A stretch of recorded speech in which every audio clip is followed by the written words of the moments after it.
Spartan Crypteia, ancient Greece's hardcore internship. Imagine a summer internship, but instead of fetching coffee, you're given a knife and told, "Congrats, go survive in the wild, and maybe commit murder." Welcome to the Crypteia, a Spartan coming-of-age ritual that honestly makes your resume gap look adorable. Every year in Sparta, the city would handpick teenage boys, future alpha male material, and send them out after nightfall to stalk and kill helots, the enslaved class. Yes, you heard right. Survival skills, check. Stealth, mandatory. Thrill of the hunt. Try not to get caught, Jason Bourne. While it sounds like ancient Hunger Games cosplay, the Crypteia was a triple threat: initiation, military training, and practical population control. You know, just teen things. The goal was simple: break you down, build you up, and see if you'd turn out more Batman, or just straight-up villain. Plutarch claims some Spartans did this with zero remorse and all the street cred, like a really dark version of boys will be boys. In modern HR terms, you want self-starter, able to work independently, takes initiative, may or may not assassinate co-workers. Spartan PTSD, probably not covered by their healthcare plan. When people say they got killed at their first job, just be glad it wasn't literal. Quote, "To be a Spartan was not a birthright. It had to be earned in blood, sweat, and sometimes questionable ethics." Celtic Head-Hunting, collecting souls, not Pokémons. Heads up, literally. For Celtic warriors, a good day at the office meant coming home with a decapitated enemy. These guys believed the severed head was basically the ancient version of downloading someone's soul like a USB stick. Imagine showing off your trophy wall at a party, and instead of sports equipment or diploma frames, it's a bunch of skulls grinning right back at you. Why the obsession? Headhunting was spiritual Wi-Fi. Celts thought the head was the seat of the soul and source of supernatural power. Enemies' noggins were hung from horse bridles, nailed to doorposts, or displayed in temples, because nothing says, "Welcome to my Airbnb," like a full-on cranium collection. Roman writer Diodorus Siculus, Ancient Worlds TMZ, gossiped, "They display the heads of enemies in front of their houses as if keeping a wild beast at bay."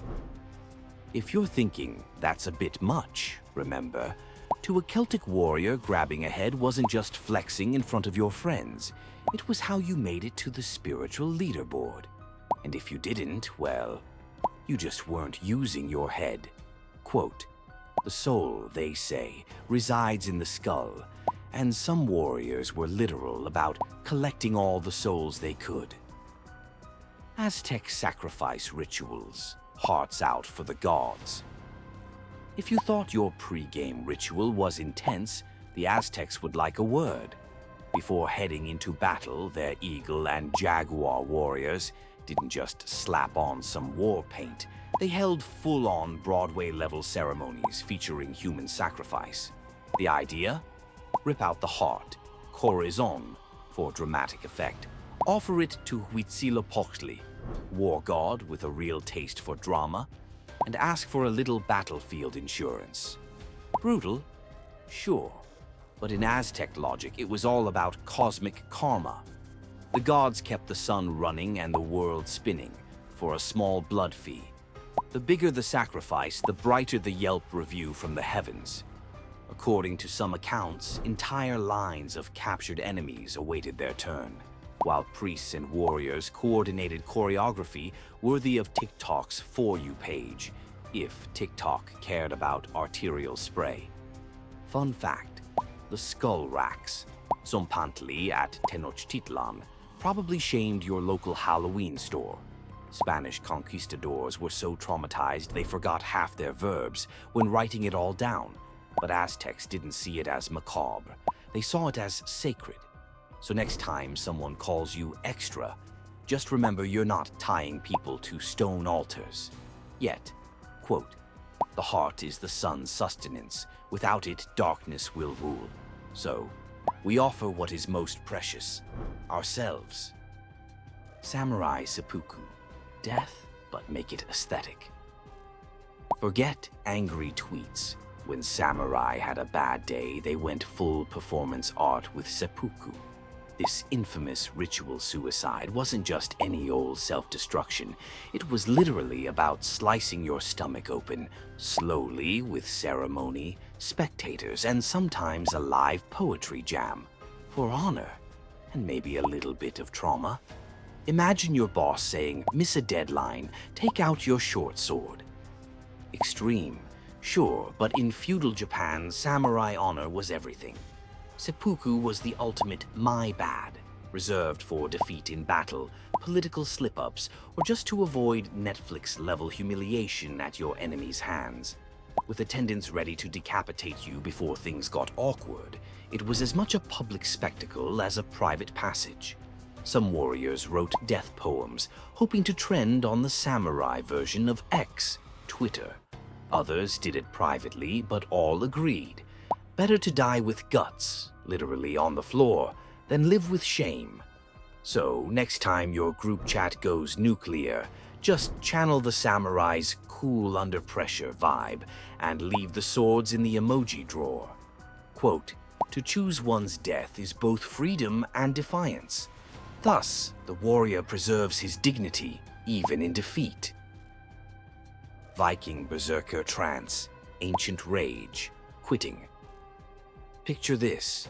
You slam an energy drink, crank death metal, and enter the chat as a bear. That's Viking Berserkers for you. These guys were the original rage quitters, except instead of throwing a controller, they threw themselves straight into battle, howling, drooling, shirtless, and, legend has it, high off magic mushrooms. The Berserk trance made you feel invincible, immune to pain, and, honestly, kind of terrifying to both friend and foe. Norse poets described them howling like wild animals, foaming at the mouth and gnawing on their shields. Extra? Maybe.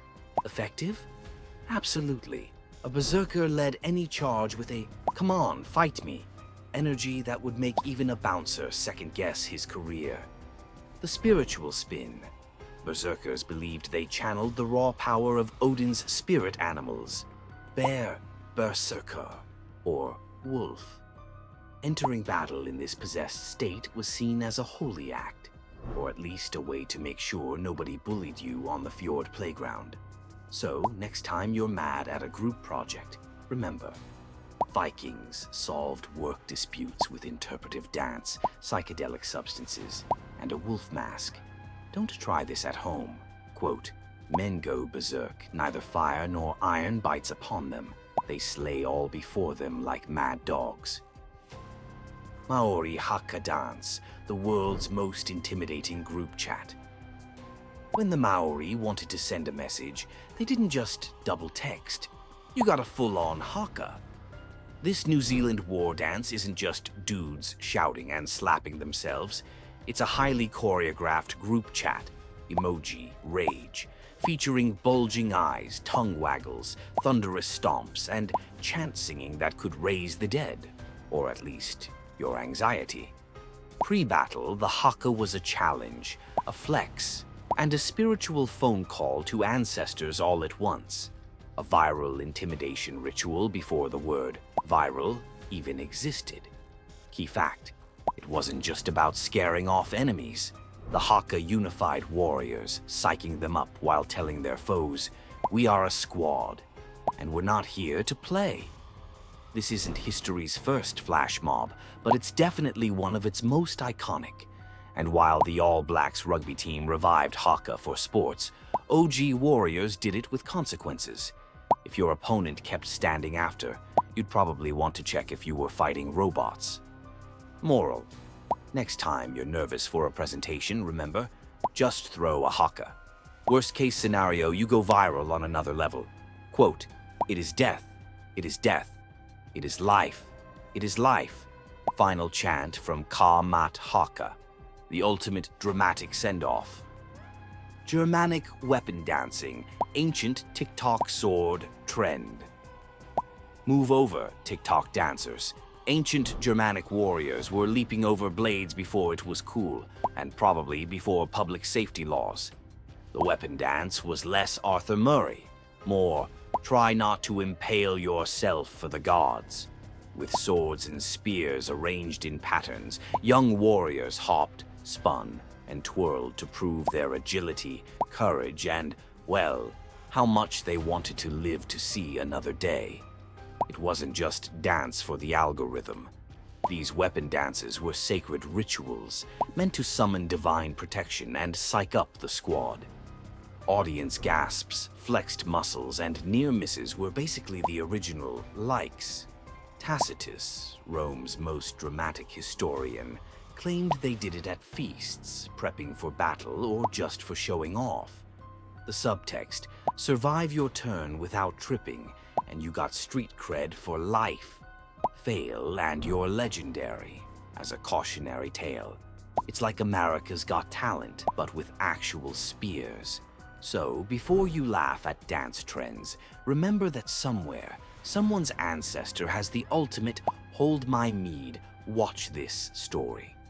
Quote, their warrior dances were not mere games, but prayers of steel and devotion. Scythian markings and sacrifices, tattoos, scars, and extra bodies. The Scythians, steppe nomads with major main character energy, believed your skin was a diary and your grave a group project. After a successful raid, a Scythian warrior gained the right to some fresh ink or a shiny new scar, basically a living status update. Tattoos weren't just art, they were walking resumes, visible proof of rank and kill count. Tired of body mods, the Scythians took it further.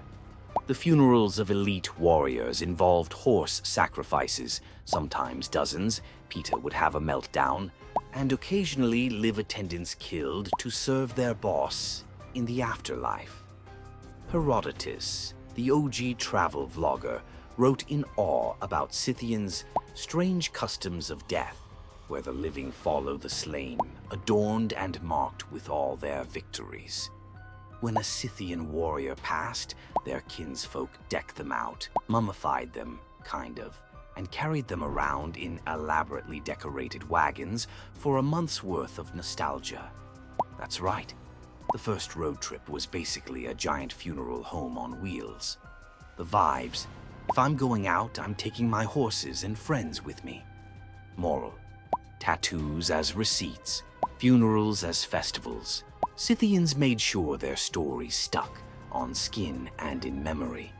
Quote, a Scythian's history is written twice, once in scars, once in legend. Found this video interesting? Leave us a like and subscribe for more videos like this one. Let us know what we should cover next in the comments below.